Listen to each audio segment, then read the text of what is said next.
اب تک کے جو اس نے گناہ کیے، جو ابھی چل رہا ہے، اور وہ گناہ کہ جو ابھی کرے بھی نہیں ہے، خداوند عالم اس ذات کی برکت کی وجہ سے اس کے گناہ کو بخش دیتا ہے۔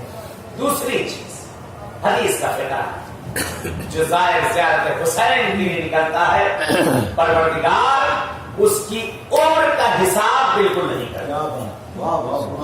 جتنے دن تک وہ زیارت پر ہے، دو مقام ایسے تاریخ میں ملتے ہیں کہ جہاں انسان کی عمروں کا حساب نہیں ہوتا، اصل نہیں جوڑی جاتی۔ ایک، جب انسان دسترخوان پر بیٹھتا ہے، جتنی دیر تک دسترخوان پر بیٹھا رہے اس کی عمر کا حساب نہیں ہوتا۔ دوسرے، جب انسان زیارت کے لیے نکلتا ہے تو اس کی عمر کا حساب نہیں کیا جاتا۔ اللہ کی طرف سے جو ہمیں عمر عنایت کی گئی ہے، 30 سال، 40 سال، 50 سال، 100 سال، جتنی بھی دی گئی ہے، وہ الگ جتنے دن تک آپ رہے، 1 دن، 10 دن، 1 مہینہ، سال، اگر زیارت کے لیے آپ نکلے، جیسے گیٹس ایک ربڑ، آپ اس کو یوں کھینچیے اور کھینچ کے چھوڑ دیجیے، تو یہ جو کھینچا ہوا حصہ تھا، یہ بیچ والا کوئی شمار بھی اتار دو، پھر وہ ایسی ہو گیا، بعد میں پھر وہ ایسی ہو گیا، اس کو آپ نے کھینچا تو چھوڑ دیا۔ یہ بیچ کا کھینچا ہوا حصہ، اس کا کوئی شمار نہیں کیا گیا۔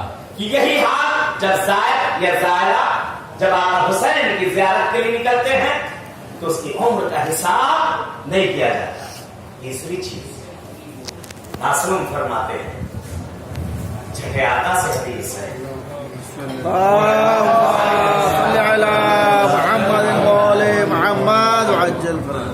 آقا فرماتے ہیں کہ جب بھی میرے جد کی زیارت کے لیے جاؤ، اگر اللہ نے تمہیں دیا بھی ہے یا نہیں بھی دیا ہے، بارہا اس حدیث کو میں نے پڑھا ہے،